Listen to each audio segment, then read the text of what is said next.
père a créé une maison d'édition de partitions de musique classique, qui est aujourd'hui le leader mondial dans la partition, et donc tous les chefs d'orchestre jouent avec ce matériel musical. Et donc moi j'ai été éduqué dans le monde de la musique classique, et ça c'était ma première passion. J'ai découvert une deuxième passion vers 25-26 ans, qui est le vin. Et il y a beaucoup de similitudes entre les deux. On est dans la culture de la nuance, du détail, de l'interprétation.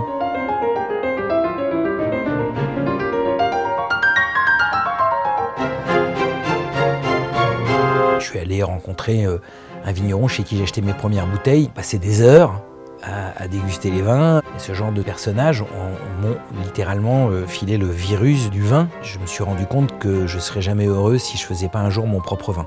Mais c'est devenu une obsession, c'est-à-dire que je ne pouvais pas continuer à vivre sans faire mes propres vins. Ma source d'inspiration, c'était la découverte du goût du vin. J'ai un souvenir des premiers vins de Bourgogne que j'ai bu, qui étaient souvent un peu acides, un peu durs, il fallait toujours attendre 30 ans avant de les boire. Donc je pense que j'ai essayé dès le départ de faire des vins qui étaient buvables relativement tôt. Dès le début, j'ai essayé de faire des vins qui étaient mûrs, avec une maturité phénolique. On ne peut pas les garder, mais je souhaitais qu'on puisse les déguster assez rapidement. Nous pensons qu'on est comme un domaine traditionnel, puisqu'en fait on fait la viticulture nous-mêmes, on s'occupe des vignes, même si on n'est pas toujours propriétaire. Donc en fait on ne se perçoit pas nous comme un négociant. Le challenge pour moi, c'est que comme je ne suis pas propriétaire de toutes les vignes, il faut que j'ai la paix avec les propriétaires, c'est-à-dire en fait qu'on me laisse faire ce que j'ai envie de faire dans les vignes.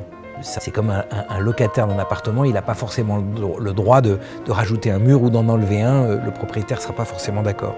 En fait, le challenge, il est là, c'est la seule contrainte qu'on a. Ça fait 16 ans maintenant qu'on travaille les mêmes vignes, et donc d'année en année, on améliore la qualité du raisin, parce qu'on maîtrise de mieux en mieux nos vignes et qu'on sait comment elles réagissent. Les 2022 qu'on va proposer, malgré un millésime qui était très chaud, on s'attendait à avoir des vins un peu opulents, un peu lourds. En fait, il y a beaucoup d'élégance, beaucoup de subtilité. Les ambitions, c'est d'essayer peut-être de devenir propriétaire de certaines vignes, mais c'est devenu hors de prix. Tant que nous, on peut continuer à travailler les vieilles vignes qu'on travaille aujourd'hui, on est déjà très très heureux.